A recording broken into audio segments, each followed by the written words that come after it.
Olá, queridos amigos, mais uma vez estamos aqui para conversar um pouquinho a respeito da doutrina espírita. E a proposta de hoje é conversarmos sobre o capítulo 9 do Evangelho segundo o Espiritismo, Bem-aventurados os mansos e pacíficos. Num mundo de provas e expiações que vivemos, diante de tantas dificuldades, a mansuetude, a paz de espírito é uma busca tão necessária a todos nós, não é mesmo? E é por isso que foi a escolha desse tema. Mas antes da gente começar a discorrer, eu gostaria de iniciar com uma prece. Então vamos fechando os nossos olhos, elevando o pensamento ao alto, mentalizando o Mestre Jesus Cristo, nosso irmão maior, o Messias divino, que tantos ensinamentos nos trouxe, e agradecer a Ele pelas lições, pelo legado e pela proteção que nos oferece todos os dias, através de seus intercessores, as falanges do bem, toda a espiritualidade que nos auxilia, nossos guias e mentores particulares, os anjos protetores de nossas famílias, de nossos familiares, parentes e amigos, aqueles que protegem os nossos lares, aos nossos ambientes de trabalho, aos nossos ambientes de estudo, de busca religiosa. Agradecemos a todos e com paz no coração buscaremos abrir nossas mentes para as informações que ora trataremos. Gratidão, Pai. Que assim seja, graças a Deus. Bem-aventurados os mansos e pacíficos. Está lá o Sermão do Monte, não é? Bem-aventurados os pobres de espírito, porque deles é o reino dos céus. Bem-aventurados os que choram, porque serão consolados. Bem-aventurados os mansos, porque herdarão a terra. Bem-aventurados os que têm fome e sede de justiça, porque serão saciados. Bem-aventurados os misericordiosos, porque alcançarão a misericórdia. Bem-aventurados os puros de coração, porque verão a Deus. Para muitos, essas passagens do Sermão do Monte são às vezes incompreensíveis, mas porque não procuram expandir a mente e entender o real significado. Gandhi nos disse que se toda a literatura ocidental se perdesse e restasse apenas o Sermão da Montanha, nada se teria perdido. Tão grande é essa mensagem que Cristo nos deixou. Não vamos falar de todas as bem-aventuranças, várias delas estão no Evangelho segundo o Espiritismo e cabe a cada um de nós buscar pelo nosso esforço, pelo nosso próprio mérito, entender, mas a ideia é buscarmos aqui um pouco de entendimento a respeito da frase bem-aventurados os mansos e pacíficos, porque herdarão a terra. E podemos começar entendendo o que significa bem-aventurança. O que são os bem-aventurados? A palavra grega, traduzida por bem-aventurado, tem um significado de bem-estar, de prosperidade espiritual. Ou seja, esteja em bem-estar, esteja legal, esteja num estado de prosperidade, aquele que é puro de coração, aquele que é manso e pacífico, aquele que suporta as aflições da vida. Então, a bem-aventurança é uma expressão que se refere à alegria profunda da nossa alma. E o que é a alegria profunda da nossa alma? É a busca. É a nossa busca de ascensão espiritual, é saber que mesmo com as mazelas, com os vícios que temos, com fraquezas que temos, seja de caráter, sejam morais, sejam pelos tropeços que damos na vida, mas que mesmo assim estamos buscando a ascensão espiritual e com isso praticamos o auto-amor e o auto-perdão. Todos aqueles que querem ser felizes têm no Sermão do Monte a sua linha guia, tem as diretrizes, tem a bússola do que deve fazer. E Jesus descreve nas bem-aventuranças o que devem fazer, o que devem buscar aqueles que buscam a felicidade. Então, o que vai buscar o homem que está atrás da felicidade, da bem-aventurança, da plenitude? Ele vai buscar a mansuetude, o entendimento, a compreensão, a paz de espírito, entender sem murmurar aos céus as aflições pelas quais passa e tentar sim minimizar as mazelas, as dificuldades e vicissitudes, os obstáculos que ele precisa enfrentar em suas provas terrenas. A mansuetude, ou mansidão, ou paz de espírito é um indício infalível de quem está em busca da verdadeira autorrealização. A autorrealização, o olhar para dentro, estar em paz, nada mais é do que a representação do eu divino. O homem que está em paz, o manso, o pacífico, independentemente das coisas que acontecem lá fora, ele consegue ver as coisas com mais nitidez, ele consegue aceitar as coisas com mais facilidade. E aí sim, com retidão, com abnegação, com entusiasmo, com boa vontade, seguir adiante. Se eu não posso mudar o clima, se eu não posso mudar a economia, a política, de que adianta eu ficar exasperado brigando por isso? Não, eu vou empregar o meu esforço, aquilo que estiver ao meu alcance, para melhorar as condições do clima, seja da forma que esteja ao seu alcance. Eu vou fazer o máximo possível para mudar as questões financeiras, políticas, de relacionamentos, etc., mas dentro que esteja ao meu alcance, que seja do meu livre-arbítrio, da minha autonomia moral. Agora, eu ficar reclamando, hoje está muito sol, hoje está muito calor, essa chuva que não dá trégua, eu odeio frio, não muda nada.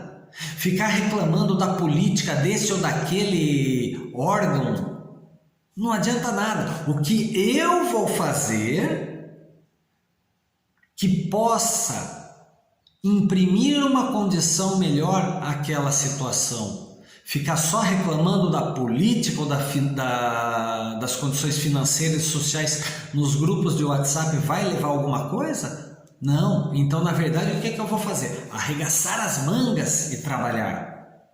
Trabalhar com paz, sem buscar a briga, a discórdia. Tentar ter empatia ou enxergar o lado do outro. Entender que o outro não pensa como eu.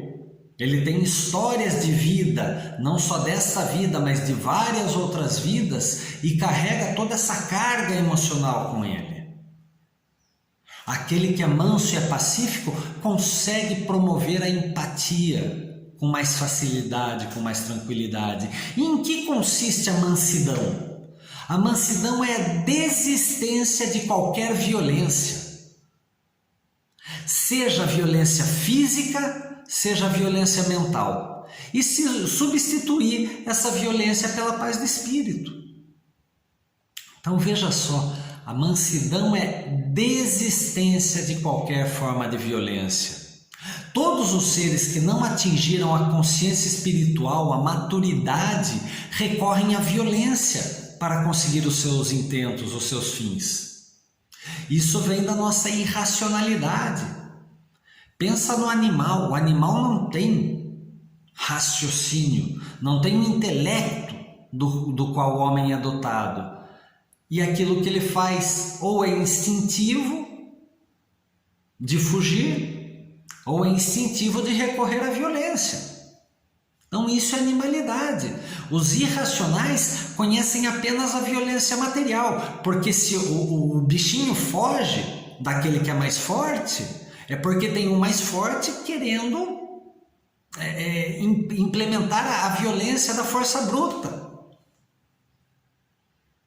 Mas agora, enquanto seres racionais, mais desenvolvidos espiritualmente, necessitamos dessa violência física?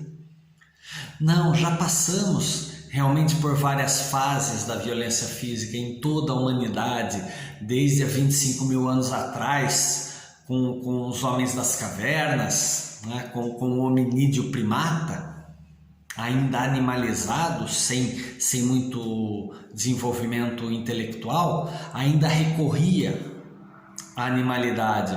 Um homem antigo, homem primitivo não gostava de uma coisa, dava uma pedrada, uma paulada na cabeça do outro e deixava um corpo ali, largado ao relento. Hoje, não, hoje nós sabemos que isso não é correto. Existem ainda irmãos que ainda são muito apegados a essa materialidade, ainda são violentos, às vezes até se comprazem com isso. Mas estamos num mundo de provas e expiações, passando para um mundo de regeneração. Esses irmãozinhos que ainda se comprazem da violência não passarão ao mundo de regeneração, que é o planeta Terra. Os irracionais só conhecem a violência, mas o homem, conforme foi se intelectualizando, foi se desprendendo. Então vamos pensar naquela violência animal do homem das cavernas, vindo por todas as eras, a antiguidade, Esparta, Roma, a época medieval, há algumas dezenas de anos, a Primeira, a Segunda Grande Guerra, as outras guerras que existem até hoje, onde os homens ainda recorrem à violência. Nós, na nossa capacidade intelectual, vemos isso como uma atrocidade tremenda. Não conseguimos enxergar isso como algo positivo. E dessa forma, quando a gente repele os atos de violência, a gente já está buscando um pouco de mansuetude. Mas aí, conforme nós nos intelectualizamos, talvez não estejamos, a grande maioria de nós, não estejamos recorrendo mais à violência física. Mas o homem ainda pratica muito a violência mental. O homem ainda se utiliza da astúcia, da sagacidade, da chantagem, da manipulação, da exploração. Ou seja, ainda praticamos muito a violência. Aquele terrorismo que pais fazem com filhos, aquela chantagem que fazemos, né? Se você não fizer a lição, vai ficar de castigo. Se você não comer tudo, não vai ter sobremesa. É uma forma de violência. E quantas outras nós não vemos por aí, entre patrões e empregados, empregados contra patrões? Existe violência mental de todas as formas. Enquanto nós buscarmos esse tipo de conduta, a nossa escalada para os mundos melhores será muito mais difícil. O homem manso não recorre à fraqueza da violência. Olha que paradigma interessante. O homem manso não recorre à fraqueza da violência. A fraqueza da violência seria a fraqueza do forte. Olha que interessante. A violência é uma fraqueza, porque ela pode ser uma força material, mas ela é uma fraqueza muito grande espiritual. É uma fraqueza no desenvolvimento, é um empecilho à evolução. O homem manso tem dentro dele a força da suavidade, tem benevolência espiritual. Aquele que recorre à violência física ou mental, ele tem um vazio dentro dele. Ele precisa preencher esse vazio de alguma forma e por isso ele recorre a violências. Com isso ele se afasta cada vez mais da lei da abundância. E o que é a lei da abundância? A lei da abundância ela beneficia o homem que compreende que todas as coisas lhe são dadas por acréscimo. E com isso ele busca cada vez mais o reino de Deus, a justiça de Deus. Vamos pensar rapidinho na lei da abundância. Não sei se hoje, no dia que você está assistindo esse vídeo, não sei se aí fora está um tempo chuvoso, é noite, é madrugada ou é uma bela manhã de sol. Eu sei que neste momento em que eu estou gravando, eu olho lá fora um céu azul, um vento balançando a copa das árvores com muita suavidade. E eu agradeço por isso. E por eu agradecer essa coisa tão singela e tão grande que é a natureza, eu sinto paz de espírito. Eu me sinto bem. Eu sinto vontade de empregar todo o meu amor para trazer uma mensagem positiva. Agora, se eu estivesse preocupado com tudo que está acontecendo lá fora e eu não posso mudar, o meu foco não seria tão grande para realizar este simples bate-papo. E aí a energia, a luz, o amor que eu tento emanar não seria tão forte, porque faltaria a mansuetude, a paz de espírito. Eu estaria com muitos sentimentos, muitas emoções em ebulição, e isso desviaria o foco do trabalho.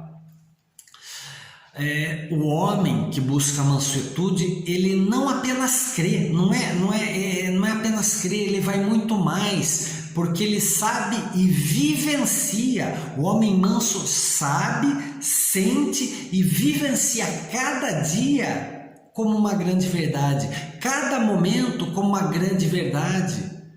E isso é a lei da abundância, porque cada vez mais que ele vê a beleza das coisas à sua volta, a beleza da criação, o amor de Deus, o amor de Cristo, o amor dos espíritos mais elevados diante dele, ele só tem motivos para agradecer. E quanto mais ele agradece, através da lei da atração, mais coisas boas virão para ele.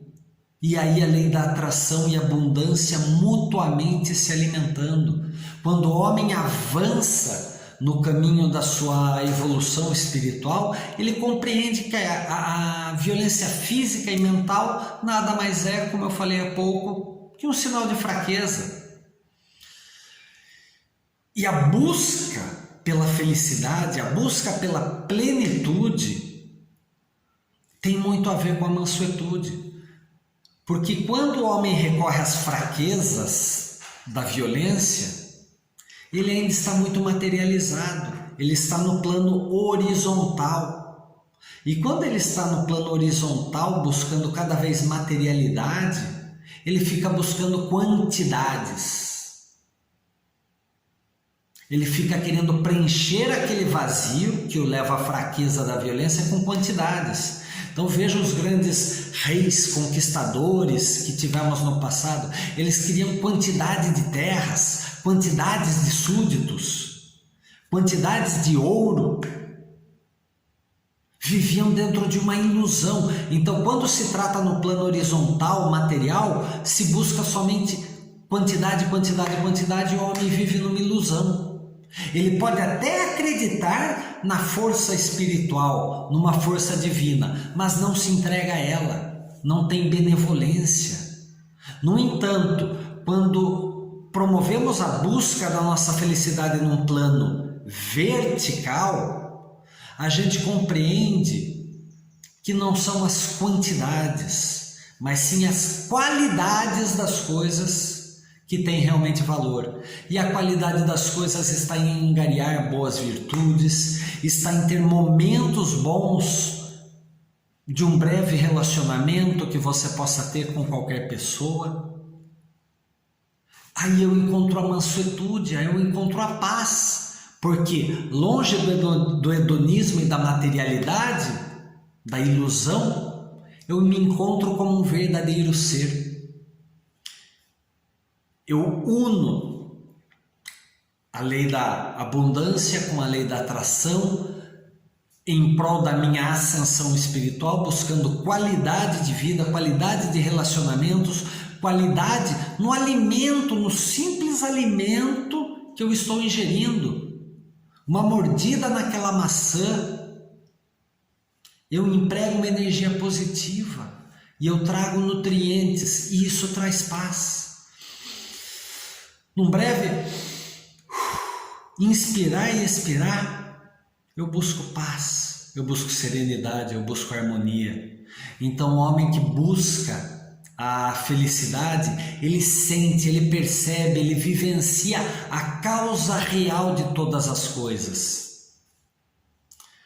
E no Sermão do Monte, Cristo nos ensinou que bem-aventurados os mansos e pacíficos, porque eles herdarão a terra, eles possuirão a terra. Mas como é que eles possuirão a terra? Não será por meio da força bruta, não é conquistar mais um terreno, mais um espaço.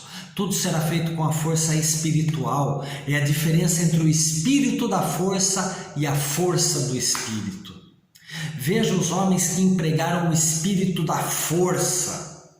Eles tiveram uma posse temporária, efêmera das coisas.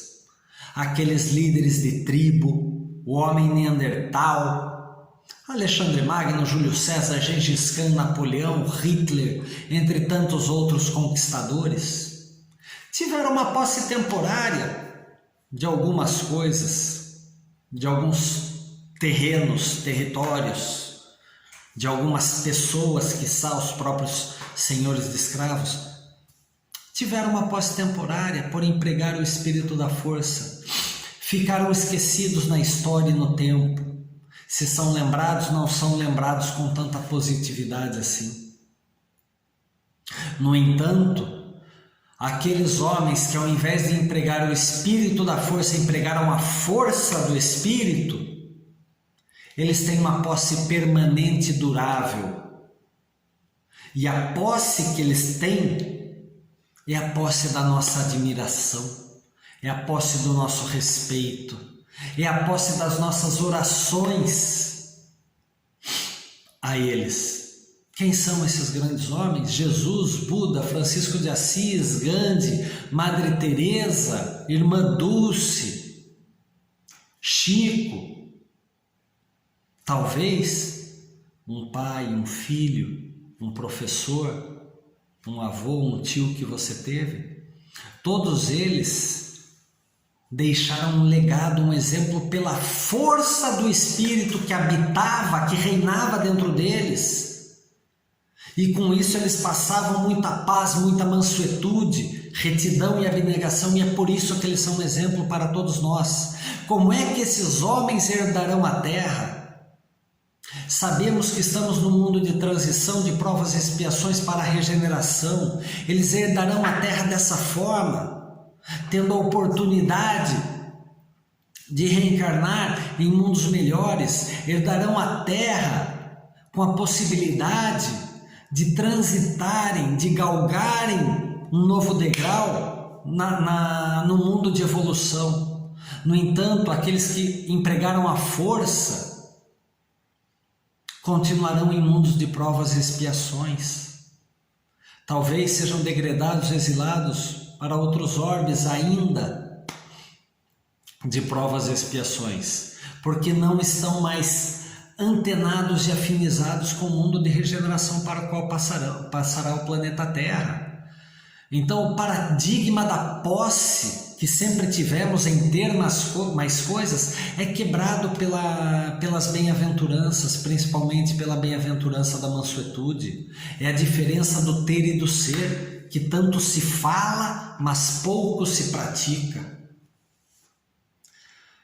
E quando eu falo em abdicar do ter, eu não digo que a gente não precisa ter ambição de querer um carro melhor, um emprego melhor, uma casa melhor, uma alimentação melhor, relacionamentos mais saudáveis. Não, eu não estou dizendo que a gente tem que abdicar disso e viver sofrendo, chicoteando, se martirizando. Longe disso. O que eu digo é, apesar do que você tem, do que você conquista, como é que está o seu templo espiritual? Eu estou buscando melhorar condições de vida através do ter? Beleza, mas eu agradeço a isso, eu faço bem, eu sou humilde, eu sou caridoso, eu aceito as dificuldades da vida sem murmurações ao alto e luto contra as mazelas que existem por aí. Espiritualmente, possuir não é agarrar ou segurar. Esse modo de possuir material é ilusório, é aparente, como eu já disse. Como tudo aquilo que é violento, porque nada mais é do que compulsório, efêmero, vai passar rápido. O que é esta vida, essa encarnação de 40, 50, 90 ou 100 anos, comparada à eternidade? Ó, é um sopro, é um instante, é uma fração. Quem não possuir o coração, a alma, a simpatia, o amor de uma pessoa, não vai possuir essa pessoa, a admiração dessa pessoa. Então não adianta eu querer impor que outra pessoa me ame, que outra pessoa goste de mim. Agora, se eu tiver um coração puro, um olhar benevolente, um sorriso legal, um ombro amigo, for simpático, auxiliar essa pessoa, aí sim eu vou possuir não a pessoa, mas a admiração, o respeito, a amizade, o amor dessa pessoa. É a diferença do ter e do ser nos nossos relacionamentos. É a diferença da mansuetude, da paz de espírito aplicada aos nossos relacionamentos. Nós podemos comparar os mansos e pacíficos à ostra. A ostra que só produz pérolas quando é ferida. Então veja, a ostra está lá, fechadinha, sem nada a incomodar, tranquilinha na sua vida. Mas então um corpo estranho, uma dificuldade, um grãozinho de areia, entra naquele ser, invade e incomoda aquele ser. Mas a ostra, senhora de si mesma, mansa e pacífica, em paz, vai pegar aquele grãozinho de areia que a incomoda e começa a cobrir com camadas de nácar. Ela começa a cobrir com camadas de amor, de benevolência, começa a cobrir aquele obstáculo, aquela coisa que incomoda. Ela dá luz àquilo e ela vai colocando camadas de nácar naquele grão de areia. E são essas camadas que formam a pérola, uma preciosidade. Nós podemos nos comparar à ostra. Estamos vivendo em nosso mundinho, na nossa zona de conforto, mas aí aparece uma prova diante de nós. Uma dificuldade de relacionamentos, financeira, doença física, paralisia espiritual na busca de ascensão, qualquer coisa dessas, partida de um ente querido, alguma coisa dessa, nos traz uma dificuldade efêmera, passageira. Como é que reagimos a tudo isso? Nos martirizamos, ficamos reclamando, murmurando ao alto, só reclamando aos outros? Ou vamos aceitar isso que não nos afligiu, nos atingiu, e com amor, com benevolência, vamos colocar as camadas do nácar do nosso amor, da nossa humildade, da nossa caridade, do entendimento que se Deus é bom, justo e misericordioso, a causa das nossas aflições aqui também é boa, justa e misericordiosa, e que dentro da justiça divina elas só servirão para a nossa evolução, para nosso fortalecimento espiritual. Se lembrarmos da mensagem do Evangelho segundo o Espiritismo, no homem de bem, o homem de bem não tem ódio nem rancor, nem desejos de vingança. A exemplo de Jesus, perdoa e esquece as ofensas, e não se lembra senão dos benefícios. Porque o homem sabe que será perdoado à medida que perdoar. O homem de bem, enfim, respeita nos semelhantes todos os direitos que lhe são assegurados pelas leis da natureza, como desejaria que os seus fossem respeitados. Bem-aventurados os mansos, delicados, os gentis, que sabem viver sem provocar antipatias e descontentamentos, mantendo os pontos de vista que lhes são peculiares, mas conferindo, porém, ao outro, ao próximo, o mesmo direito de pensar, de opinar, de experimentar, de sentir, de agir. Porque respeitando cada pessoa em sua individualidade, em sua forma de agir, cada coisa em seu lugar, no seu tempo, conforme as condições de cada um, tudo isso vai equilibrar o corpo e a alma nosso. E aí a gente vai herdar o reino dos céus, porque herdaremos valiosas lições que nos são dadas pelas provas terrenas. A paz conosco está dentro da coerência das nossas ideias, das nossas falas, dos nossos atos. Não adianta eu sair por aí pregando as máximas de Jesus se elas não fazem sentido dentro de mim, se eu não as vivencio e não pratico. Aí será difícil encontrar a paz interior. O homem que busca a paz consigo, ele não sucumbe ante a cobrança da sua própria consciência. O que eu quero dizer com isso? Que ele promove auto-amor, auto-respeito, auto-perdão.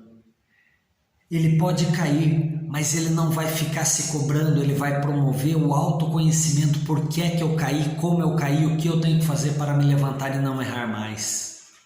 O homem manso, pacífico, que busca a paz com o próximo, trabalha a empatia, busca conviver mesmo diante das diferenças que temos entre todos nós e pressupõe o respeito ao direito que cabe ao outro também. E o homem que busca a paz com o ambiente, com a natureza, com o mundo, com a criação, ele se harmoniza com tudo que vive, com os seres, com as coisas, com os espíritos.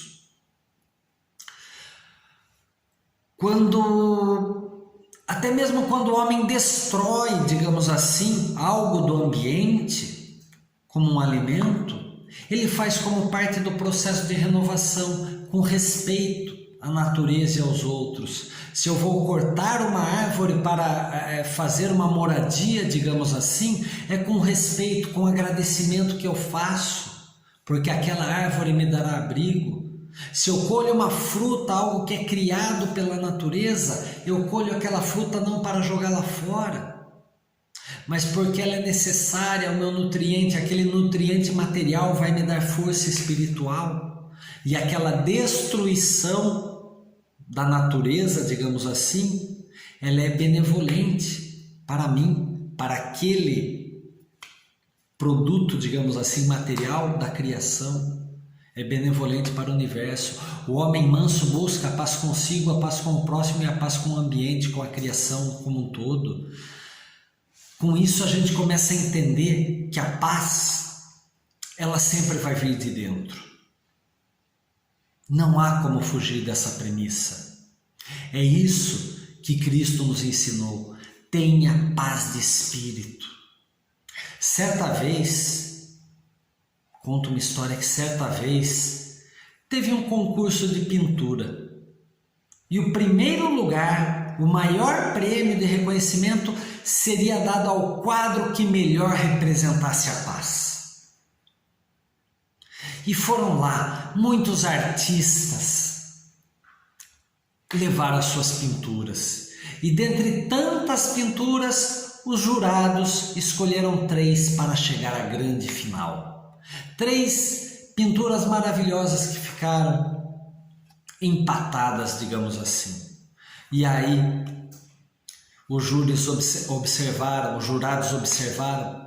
essas 3 paisagens. Uma delas era um belo campo florido, flores vivas, cheias de cores, com um lago azul e cristalino passando por entre elas, e ao fundo as montanhas e o céu azul. Muita paz que passava aquela imagem, paz e alegria. Um outro pintou o céu com aves voando, algumas nuvens brancas, que a gente sentia pela pintura estática, mas sentia que aquelas aves voavam com plenitude, libertas, junto com as nuvens. E a terceira pintura era um rochedo. Sabe aqueles rochedos com várias pedras disformes, pontudas? Um rochedo que estava lá beirando as águas do oceano, e ondas violentas que batiam nesse rochedo. E essa foi a pintura vitoriosa. E então todos questionaram, mas como um campo florido, com um lago cristalino, um céu azul, como é que aves voando no céu perderam para essa imagem que não transmite paz, só transmite violência, rochedos pontudos, ondas do mar batendo, vento forte? Como é que isso transmite a paz? E então os jurados falaram, atentem-se aos detalhes. Vejam um pequeno detalhe que há em toda esta pintura. Olhe neste determinado ponto, enquanto as pessoas observaram, diante de toda aquela imagem, do rochedo, do vento e das ondas, havia um ninho de pássaros, onde a mamãe pássaro velava e cuidava pelos seus ovos. E isso é a verdadeira expressão da paz.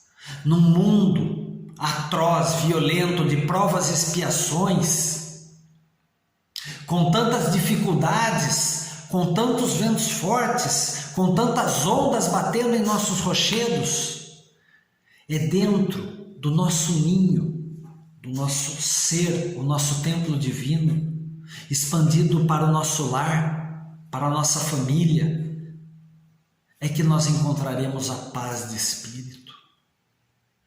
Apesar de todas as dificuldades que existem lá fora, a paz de espírito está aqui dentro,